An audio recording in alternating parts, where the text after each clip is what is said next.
नमस्कार, स्वागत है आप सभी का बड़ी खबर में। मैं हूं आपके साथ दिव्या। इस बुलेटिन में हम बात करेंगे दिन की 4 बड़ी खबरों की। पहली खबर दिल्ली के मुख्यमंत्री अरविंद केजरीवाल की गिरफ्तारी से जुड़ी है। केजरीवाल की गिरफ्तारी के बाद देश समेत हरियाणा में भी आप कार्यकर्ताओं ने मोर्चा खोला है। दूसरी खबर अंबाला से है, जहां मुख्यमंत्री नायब सिंह सैनी ने पूर्व गृह मंत्री अनिल विज से मुलाकात की। तीसरी खबर फरीदाबाद से है, जहां पर कैबिनेट मंत्री मूलचंद शर्मा ग्रामीण क्षेत्र के दौरे पर रहे। और चौथी बड़ी खबर पलवल से, जहां दो पक्षों के बीच में खूनी झड़प का मामला सामने आया है। ये बड़ी खबर आपको दिखा रहे हैं, 4 दिन की बड़ी खबरें, जहां पर पहली खबर केजरीवाल की गिरफ्तारी से जुड़ी हुई है, जिसको लेकर के जगह जगह प्रदर्शन किया जा रहा है। दूसरी बड़ी खबर मुख्यमंत्री नायब सिंह सैनी ने अनिल विज से मुलाकात की है। तीसरी बड़ी खबर आपको बता दें, जहां कैबिनेट मंत्री मूलचंद शर्मा ने फसलों की तैयारियों का जायजा लिया है। और चौथी बड़ी खबर, जहां पर दो पक्षों के बीच में खूनी संघर्ष होने का मामला सामने आया है।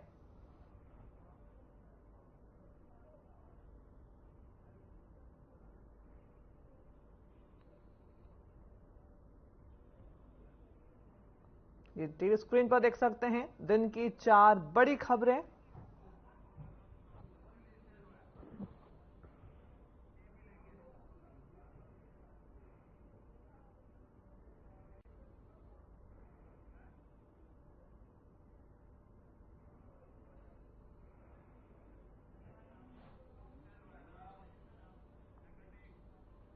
शुरुआत करते हैं पहली बड़ी खबर के साथ, जहां दिल्ली के मुख्यमंत्री अरविंद केजरीवाल की गिरफ्तारी के मामले को लेकर हरियाणा में भी प्रदर्शन किया जा रहा है। आपको बता दें कि अरविंद केजरीवाल को शराब घोटाले के मामले में ईडी की पूछताछ के बाद गुरुवार रात को गिरफ्तार कर लिया गया था। कोर्ट ने इस मामले की सुनवाई शुरू कर दी है। ईडी केजरीवाल से पूछताछ के लिए कोर्ट से 10 दिन की रिमांड मांग सकती है। इससे पहले केजरीवाल ने ईडी के द्वारा गिरफ्तारी को चुनौती देने वाली अपनी याचिका सुप्रीम कोर्ट से वापस ले ली थी। शराब घोटाला केस में ईडी के द्वारा 16वीं गिरफ्तारी है। सूत्रों ने बताया कि ईडी ने गिरफ्तार करने से पहले केजरीवाल से कुछ देर तक पूछताछ की थी। उन्होंने बताया कि छापे के दौरान कुछ जरूरी सामान भी जब्त किया गया है। वहीं हरियाणा में भी आप नेताओं और कार्यकर्ताओं ने प्रदर्शन किया, तो वहीं दूसरी तरफ हरियाणा के मंत्री ने गिरफ्तारी को लेकर केजरीवाल और आप पार्टी पर निशाना साधा।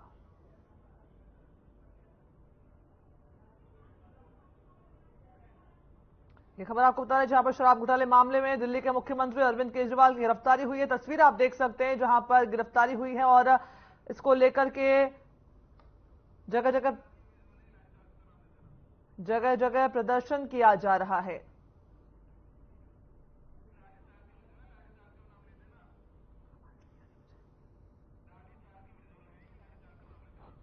देख सकते हैं तस्वीरें, जहां पर अरविंद केजरीवाल की गिरफ्तारी को लेकर के लाठीचार्ज भी हुआ। ये देख सकते हैं तस्वीरें, जहां पर प्रदर्शनकारियों को रोकने के लिए लाठीचार्ज तक की नौबत आ गई। हरियाणा में भी जो है ये प्रदर्शन, ये विरोध की लहरें देखने को मिल रही है। बता दें कि अरविंद केजरीवाल अभी ईडी की गिरफ्त में है। शराब घोटाले के इस पूरे मामले को लेकर के ईडी लगातार पूछताछ कर रही थी और इसको लेकर के जो है गिरफ्तारी हुई है। आम आदमी पार्टी का जगह जगह प्रदर्शन किया जा रहा है, भारतीय जनता पार्टी के कार्यालय का घेराव किया जा रहा है। उसी के तहत हरियाणा में लाठीचार्ज की भी घटना हुई है। हरियाणा में भी जो है विरोधी स्वर देखने को मिल रहे हैं। आम आदमी पार्टी ने हरियाणा में भी विरोध किया है।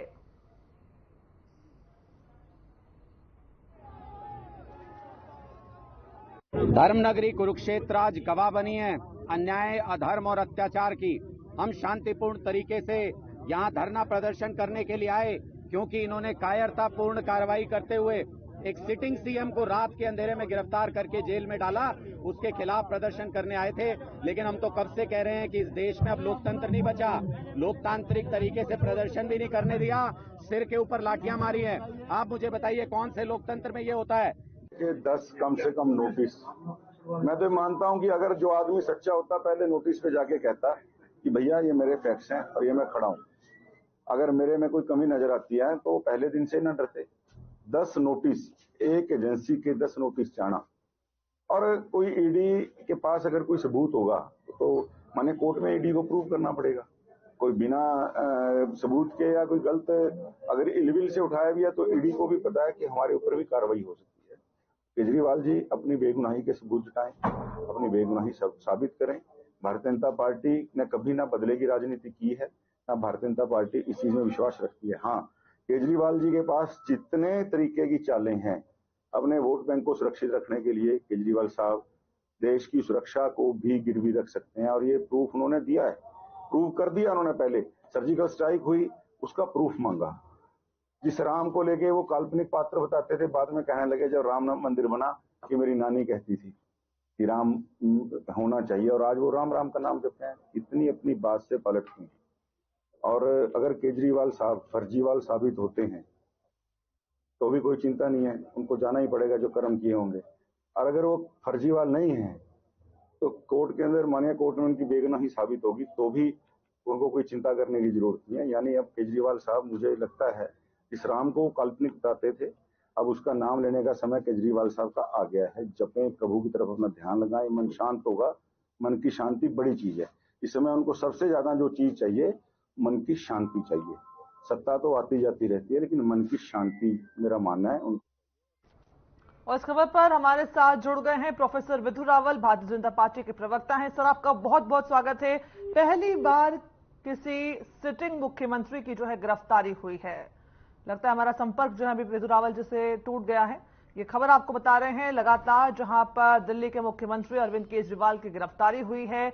शराब घोटाले मामले से ये गिरफ्तारी जुड़ी है। ये तस्वीरें आप देख सकते हैं जहां पर ईडी ने पहले अरविंद केजरीवाल से पूछताछ की, उसके बाद उन्हें जो अहम सबूत मिले हैं उसके आधार पर ये गिरफ्तारी को अंजाम दिया गया है। आपको बता दें कि पहली बार ये मामला है जब किसी सिटिंग मुख्यमंत्री को गिरफ्तार किया गया है। इसकी जो लहरें हैं आम आदमी पार्टी के कार्यकर्ताओं के द्वारा देखने को मिल रही है। भारतीय जनता पार्टी के कार्यालयों का जगह जगह घेराव किया जा रहा है। उसी के तहत हरियाणा में भी जो है बीजेपी दफ्तरों का घेराव किया गया। प्रोफेसर विधु रावल हमारे साथ जुड़ गए हैं, भारतीय जनता पार्टी के प्रवक्ता हैं। सर, बहुत स्वागत है आपका बड़ी खबर में। आपसे जानना चाहेंगे, पहला मामला है जब किसी सिटिंग मुख्यमंत्री की इस तरह से गिरफ्तारी हुई है, कैसा ये पैगाम अब जनता के बीच जा रहा है? क्या आप मुझे सुन पा रहे हैं? हाँ जी विधु रावल जी, आपको आवाज आ रही है सर? देखिए, पहला ऐसा मामला है जिसमें मुख्यमंत्री जी जिनके खिलाफ बहुत इंक्रीमेटिंग एविडेंसेस हैं और उसके बावजूद भी वो नैतिकता के आधार पर इस्तीफा नहीं दे रहे, क्योंकि नैतिकता उनके अंदर बची नहीं है। मुख्यमंत्री इससे पहले भी गिरफ्तार हुए हैं। मुख्यमंत्री थे तो लालू यादव गिरफ्तार होने से पहले अपनी श्रीमती जी को मुख्यमंत्री यानी राबड़ी देवरी को मुख्यमंत्री पद सौंपकर गिरफ्तार हुए थे। हेमंत सोरेन जो है करीब 2 महीने पहले ही हेमंत सोरेन जो है वो गिरफ्तार हुए तो उन्होंने भी इस्तीफा दिया। लेकिन इस्तीफा देने के लिए नैतिकता चाहिए, नैतिकता आधार होता है, लेकिन नैतिकता तो बची नहीं इनके अंदर। तो बेशर्मी की जो प्रकाशिता हो सकती है उसको पार कर चुके हैं। कल खुद ही गए थे कोर्ट के अंदर, हाई कोर्ट के अंदर गए थे, दिल्ली हाई कोर्ट में ये बात करने गए थे कि हमें गिरफ्तारी से प्रोटेक्शन दी जाए। दिल्ली हाई कोर्ट ने जब एविडेंसेस देखे तो दिल्ली हाई कोर्ट ने हैरानी जताई कि अब तक ये व्यक्ति बाहर कैसे घूम रहा है। इतने इंक्रीमेटिंग एविडेंसेस थे और इनकी याचिका को खारिज कर दिया। उसके बाद ये जब इनसे पूछताछ होने गई तो रात को ये सुप्रीम कोर्ट का भी इन्होंने दरवाजा खटखटाया, लेकिन सुप्रीम कोर्ट ने रात को अपना दरवाजा खोलने से मना कर दिया। सुबह ये फिर सुप्रीम कोर्ट में गए और वहां से फिर अपनी याचिका को इन्होंने वापस कर दिया। अब जब मैं और आप बात कर रहे हैं तो राउस एवेन्यू कोर्ट में अभी सुनवाई चल रही है, लेकिन मुझे लगता है कि the end is near. And इस करप्शन का जो एक बहुत बड़ा जो है इन्होंने एक धंधा किया हुआ था जिसके सरगना केजरीवाल हैं, ऐसा आज ईडी ने कोर्ट के अंदर कहा कि सारे घोटाले के जो किंग पिन है, जो सरगना है, वो अरविंद केजरीवाल है। 600 करोड़ का घोटाला है जिसमें 100 करोड़ तो केवल और केवल रिश्वत ही दी गई है। और ये रिश्वत का पैसा पंजाब और गोवा के अंदर इलेक्शन जीतने के लिए किया गया। ये सबसे बुरा है। जो लोग लोकतंत्र की दुहाई दे रहे थे, उन्हें अब ये भी बताना पड़ेगा कि कैसे पॉलिटिकल पार्टी इस प्रकार के घटिया गंदे पैसे, रिश्वत के पैसे, शराब के पैसे जो दिल्ली की पाठशाला से हटाकर मधुशाला में जिस प्रकार से लगा दिया गया, उस पैसे का उपयोग जो है वो इलेक्शन जीतने के लिए, चुनाव जीतने के लिए करना चाहते हैं। प्रोफेसर विधु रावल जी, आप हमारे साथ बने रहिए। हमारे साथ विजय कौशिक, कांग्रेस के प्रवक्ता, जुड़ गए हैं। Sir, professor Vidhu Rawal, Bharatiya Janata party के प्रवक्ता, ये आरोप लगा रहे हैं कि मुख्यमंत्री केजरीवाल की गिरफ्तारी हो गई है तो नैतिकता के आधार पर वो अपने पद से इस्तीफा क्यों नहीं दे देते? देखिए, ये तो केजरीवाल और आम आदमी पार्टी का विषय है कि केजरीवाल इस्तीफा देते हैं या नहीं देते जी, या क्या होता है क्या नहीं होता। लेकिन कांग्रेस पार्टी की तरफ से हम एक बात कहना चाहते हैं जी, कि 900 चूहे खाकर दिल्ली हज को चली, कि भी मोदी जी और मोदी जी की पार्टी और उनके प्रवक्ता एक चूहे खाने वाले केजरीवाल को चोर बता रहे हैं। तो जो मोदी जी और उनकी पार्टी ने 900 चूहे खाए हैं, उनका हिसाब कौन देगा? मोदी जी जेल कब जाएंगे, क्या वो बता सकते हैं? भाई, जिस शराब घोटाले की हम बात कर रहे हैं, लेकिन अगर ईडी की जांच में ये गिरफ्तारी सही साबित होती है, जो सबूत है अगर केजरीवाल के खिलाफ फिर साबित होते, तो क्या तब भी आप समर्थन करेंगे इसका? नहीं, हम कोई समर्थन नहीं कर रहे केजरीवाल का कांग्रेस पार्टी की तरफ से। हमने केवल जो गिरफ्तारी के तौर तरीके हैं, जो चुनाव के समय पर गिरफ्तारी है, उन तौर तरीकों का विरोध किया है जी। लेकिन इसके साथ साथ हमारा ये कहना है, असली किंग पिंग तो जो है मोदी जी हैं जी। भाई, केजरीवाल जी तो छोटे से मोहरे हैं। केजरीवाल जी को जानबूझकर पहले उकसाया गया बीजेपी द्वारा, उनसे गलत काम करवाए बीजेपी ने, और फिर सर, छोटा सा मोहरा कैसे हो सकता है? वो मुख्यमंत्री हैं, छोटा कैसे हो सकता है? वो छोटा मोहरा इसलिए है कि जिस शराब घोटाले की हम बात कर रहे हैं, उसका नाम है अरविंदो फार्मा। जी बिल्कुल, विजय कौशिक जी हमारे साथ बने रहिए, प्रोफेसर विधु रावल जी हमारे साथ बने रहिए। वीरेंद्र शर्मा, आम आदमी पार्टी के एक प्रवक्ता, हमारे साथ जुड़ गए हैं। अरविंद केजरीवाल जी की गिरफ्तारी हो गई है, क्या कुछ कहेंगे आप? बीजेपी जो कह रही है, भारतीय जनता पार्टी के प्रवक्ता कह रहे हैं कि उन्हें नैतिकता के आधार पर अपने पद से इस्तीफा दे देना चाहिए। वीरेंद्र शर्मा, आप सुन पा रहे हैं? जी सर। हाँ, सुन पा रहा हूँ। मैं आपके चैनल के माध्यम से हिंदुस्तान की पूरी जनता को बताना चाहता हूँ कि जितने भी अनैतिक कार्य पहले भारतीय जनता पार्टी की सरकार ने इस हिंदुस्तान की जनता के लिए किए हैं, सबसे पहले इनका फर्ज बनता है कि अपने अनैतिकता के तौर पे ये जनता को बताएं कि हमने कौन कौन से अनैतिक कार्य किए हैं। हरियाणा हिंदुस्तान के अंदर भारतीय जनता पार्टी की एक इकलौती ऐसी सरकार है जो इतने घिनौने और इतने लोकतंत्र की हत्या करने पे जो तुली हुई है। आधी रात को, रात के अंधेरे के अंदर ये लोग ऐसे अनैतिकता भरे काम ये करते हैं। ये लोग 12 घंटे 24 घंटे का इंतजार नहीं कर सकते थे। इनके पास इतना समय नहीं था कि ये कोर्ट में जाने के बावजूद भी, ये कोर्ट ने कहा था कि 2 दिन के बाद आप दोबारा आए, उसके बावजूद रातों रात ये लोग गिरफ्तार करते हैं। किसी भी एजेंसी का दुरुपयोग अगर कोई करता है तो भारतीय जनता पार्टी की सरकार करती है। तो सबसे ज्यादा जो अनैतिकता वाला काम है वो इनसे जुड़े हुए बीजेपी प्रवक्ता वो सीधे तौर पर आरोप लगा रहे थे कि सुप्रीम कोर्ट में पहले अरविंद केजरीवाल की तरफ से याचिका दाखिल की गई, उसके बाद जो याचिका वापस ले ली गई, इसके पीछे क्या कारण था? याचिका जो दाखिल की गई थी और उसके पीछे जो वापस लेने का जो कारण था वो हमारे लीगल सेल के जो भी साथी होंगे वो अच्छे से बता पाएंगे। अभी हम लोग कुरुक्षेत्र के उसमें सीएम का घेराव करने के लिए गए हुए थे, रास्ते में फोन लगाने की आवश्यकता नहीं, मैं बता देता हूँ, किस वजह से वापस लिए वो मैं बता देता हूँ। वीरेंद्र जी सुनिए, मैं बता देता हूँ क्यों। जी देखिए, इन्होंने कहा कि 12 घंटे इंतजार नहीं कर सकते थे, 24 घंटे इंतजार नहीं कर सकते थे, ऐसा कह रहे थे।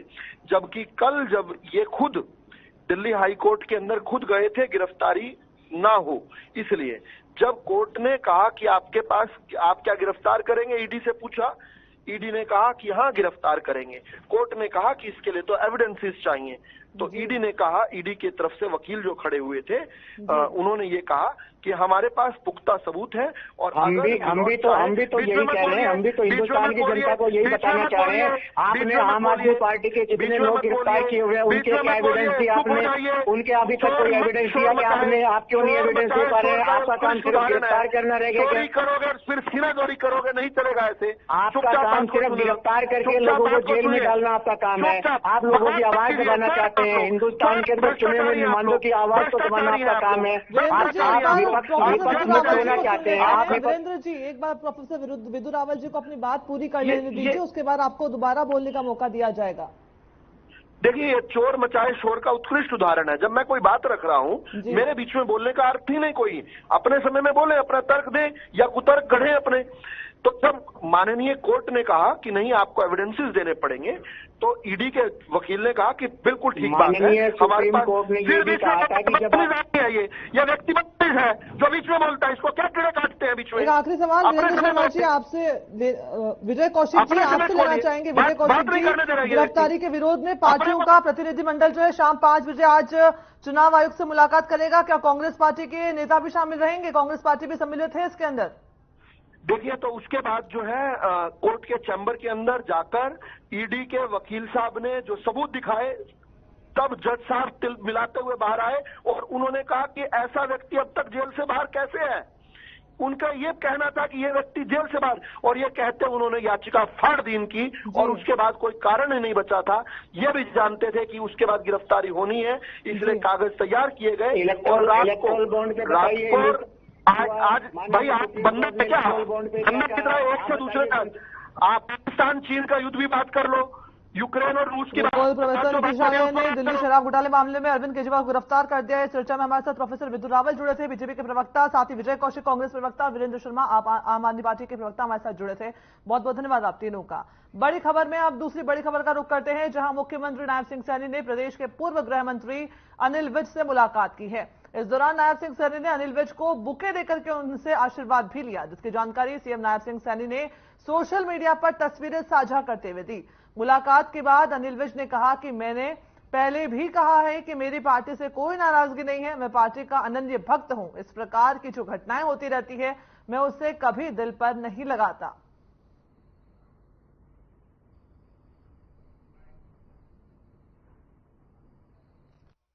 जब मैं यहाँ जिलाध्यक्ष था तब भी आदरणीय विज साहब का आशीर्वाद तो साथ रहा है। फिर पार्टी का अध्यक्ष बना तब भी आदरणीय विज साहब का आशीर्वाद रहा है। आज पार्टी ने, संगठन ने जो जिम्मेवारी दी है, आज आदरणीय विज साहब के पास मैं यहाँ पर आशीर्वाद लेने के लिए आया हूँ, क्योंकि हमारे बड़े वरिष्ठ नेता हैं और इनके मार्गदर्शन के अंदर ही हमने हरियाणा की 10 की 10 लोकसभा की सीटें जीतनी है। और मिलकर के जो कार्य हमारे आदरणीय नरेंद्र मोदी जी ने किए हैं और जो कार्य हमारे मनोहर लाल जी के नेतृत्व में हरियाणा के अंदर हुए हैं, उन सब कामों को भी हमने आगे बढ़ाना है। और आगे बढ़ाते हुए जिस प्रकार का एक माहौल, जो वातावरण पूरे प्रदेश के अंदर बना है, बड़े मैंडेट के साथ हम 10 की 10 लोकसभा की सीटें जीतेंगे। सर, आज विज साहब से मुलाकात हुई है, नाराजगी की बातें आती रही हैं, आप मिलने भी पहुंचे हैं, जिम्मेदारी को लेकर मैं आशीर्वाद लेने, मैंने कहा है कि मैं तो यहाँ जब पार्टी का जिला का अध्यक्ष था तब भी आदरणीय विज साहब का आशीर्वाद मिलता था, उनसे समय समय के ऊपर मैं मार्गदर्शन लेने के लिए आता था। फिर प्रदेश का अध्यक्ष बना तब भी आदरणीय विज साहब के पास आने का और उनसे बहुत सारी चीजें सीखने का मौका मिलता था। और आज भी मैं आदरणीय विज साहब के पास आया हूँ। संगठन जिम्मेदारी बढ़ाई जा सकती है, कोई ऐसी बातचीत गई? वरिष्ठ मंत्री रहे हैं लेकिन इस बार कोई नहीं, मैं आज विज साहब को मिलने के लिए आया हूँ और आशीर्वाद लेने के लिए। हमारे मुलाकात हुई, कुछ बात हुई, कभी भी नाराजगी नहीं है। मैंने पहले दिन से कहा है कि मैं कभी नाराज नहीं होता हूं। मैं भारतीय जनता पार्टी का अनन्य। वहीं कैबिनेट मंत्री मूलचंद शर्मा ग्रामीण क्षेत्र के दौरे पर रहे, जहां उन्होंने खेतों में तैयार हो रही फसल का जायजा लिया। कैबिनेट मंत्री मूलचंद शर्मा ने किसानों के द्वारा ऑर्गेनिक तरीके से गोबर की खाद से तैयार फसल को देखते हुए किसानों की तारीफ की। सोलर पैनल से चलने वाले पानी के ट्यूबवेल का भी जायजा लिया। बता दें कि किसानों से चर्चा भी की है और कैबिनेट मंत्री मूलचंद शर्मा ने कहा कि आज के समय में ऑर्गेनिक फसल से तैयार अन्न खाने से सेहत ठीक रहती है। ऑर्गेनिक फसलों से जो भी अन्न तैयार होता है उसको खाने से सेहत ठीक रहती है। आज का पढ़ा लिखा किसान ऑर्गेनिक खेती की तरफ ध्यान दे रहा है, जिससे फसल भी अच्छी कीमत पर मिलती है और लोगों का स्वास्थ्य भी अच्छा रहता है। वहीं कैबिनेट मंत्री के दौरे से किसानों में भी राहत की झलक देखने को मिली।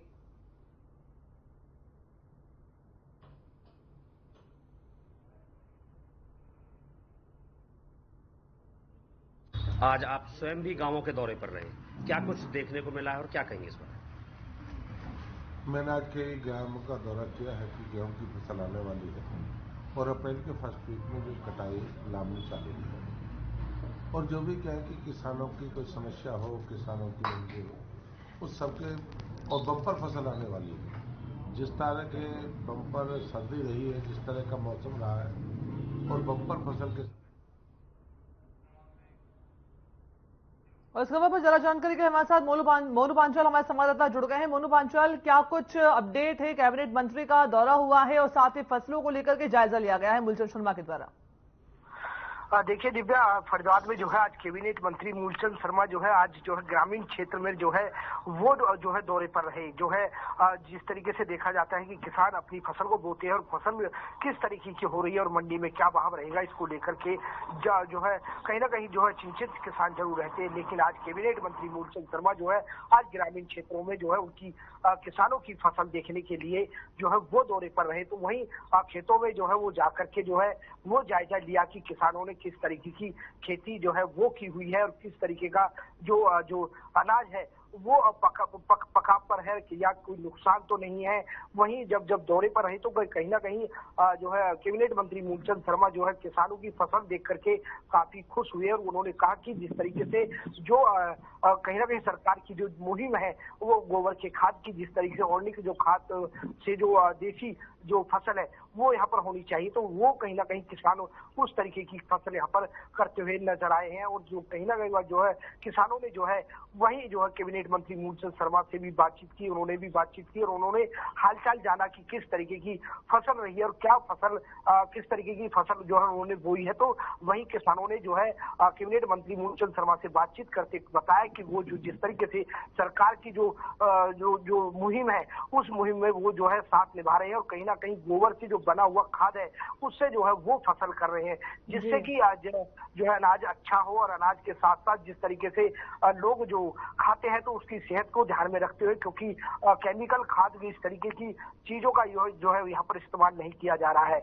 वहीं जो है कैबिनेट मंत्री मूलचंद शर्मा ने कहा कि देसी जो है वो जो फसल है वो यहाँ पर बोनी चाहिए, देसी खाद का यहाँ पर उपयोग करना चाहिए ताकि जो है अच्छी तरीके से मंडी में जो अच्छा गेहूं है वो पहुंच सके, लोगों को खाने में जो है वो ठीक ठाक रहे, किसी तरीके की कोई बीमारी ना पड़े। उसके साथ साथ अच्छी कीमत यहाँ पर लोग जो है किसानों को मिलने की बात भी यहाँ पर दिव्या कही है। और उसके साथ साथ मैं बता दूं कि ज्यादातर जो है कैबिनेट मंत्री मूलचंद शर्मा ने जिस तरीके से किसानों के जो ट्यूबवेलों की बिजली को लेकर के ट्यूबवेल जिस तरीके से रहे तो उसको उनका भी जायजा यहाँ पर लेते हुए नजर आए। बिल्कुल, तो इतना कुछ जायजा कैबिनेट मंत्री मूलचंद शर्मा ने लिया है, साथ ही फसलों को लेकर के बातचीत करी है, ऑर्गेनिक खेती को बढ़ावा देते हुए दिख रहे हैं। ऐसे में किसानों की क्या कुछ प्रतिक्रियाएं सामने आ रही है कि एक मंत्री उनके खेतों में आता है, उनकी समस्याओं को सुनता है और ऑर्गेनिक खेती के प्रति उनका जो है रुझान बढ़ा रहा है।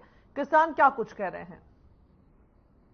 किसानों की बात की जाए तो किसानों ने जो है बड़ी राहत की सांस यहाँ पर जो है वो ली है, क्योंकि आज तक जो है कोई भी मंत्री जो है वो इस तरीके की किसानों के हालचाल पूछने के लिए नहीं जाता। लेकिन बात की जाए तो बीजेपी के कैबिनेट मंत्री मूलचंद शर्मा जिस तरीके से किसानों के खेतों पर पहुंचे और वहां पर जो है फार्म हाउस पर भी जो है किसानों से बात करी, वहीं जो है ऑर्गेनिक जो खेती है यानी कि अलग अलग तरीके की खेती करने के यहाँ पर वो भी सलाह यहाँ पर दी है। तो कहीं ना कहीं किसानों ने बड़ी राहत की सांस ली है कि कोई भी किसानों ने राहत की सांस ली। कैबिनेट मंत्री मूलचंद शर्मा ने ग्रामीण क्षेत्रों का दौरा किया। बहुत बहुत शुक्रिया मोनू पांचाल तमाम जानकारी के लिए आपका। बड़ी खबर में रुक कर लेते हैं अगली बड़ी खबर का, जहां पलवल जिला नागरिक अस्पताल में दो पक्षों के बीच में खूनी संघर्ष हो गया है, जिसमें आपको बता दें कि कई लोग जो है वो घायल होने की जानकारी भी मिल रही है।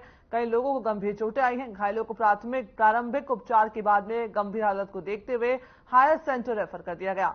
वारदात की सारी घटना सीसीटीवी कैमरे में कैद हो गई है। मिली जानकारी के मुताबिक गांव भवाना निवासी एक ही परिवार के दो पक्षों में जमीनी विवाद के चलते अस्पताल परिसर में झगड़ा हो गया। आरोपी युवक गाड़ी में सवार होकर आए थे और लाठी डंडों से दूसरे पक्ष पर हमला कर दिया, जिससे कि 7 लोगों को गंभीर चोट आई है, जिन्हें प्राथमिक उपचार के बाद हायर सेंटर रेफर कर दिया गया है। झगड़े की पूरी घटना अस्पताल में लगे सीसीटीवी कैमरों में कैद हो गई है।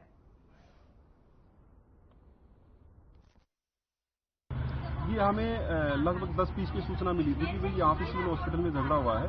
हम तुरंत फोर्स के साथ मौके पर पहुंचे हैं और पेशेंट हैं वो सारे रेफर किए जा चुके हैं। यहाँ पे टोटल 7 पर्सन इंजर्ड हुए हैं। कोई पता लगा क्या कारण था घटना लड़ाई का? नहीं, कोई पारिवारिक पैतृक झगड़ा है प्रॉपर्टी के ऊपर। कोई शिकायत मिली आपको? अभी तक कोई शिकायत प्राप्त नहीं है। जहाँ पेशेंट एडमिट है, रेफर हुए हैं, वहाँ हम जा रहे हैं। यदि वहाँ से शिकायत प्राप्त होती है तो तुरंत कार्रवाई करेंगे। किसी की हालत सीरियस भी है इसमें पूरे मामले में? जा रहे हैं वहाँ पे। बड़ी खबर का खास बुलेटिन आप देख रहे थे, इसमें फिलहाल इतना ही। मुझे दीजिए इजाजत, नमस्कार।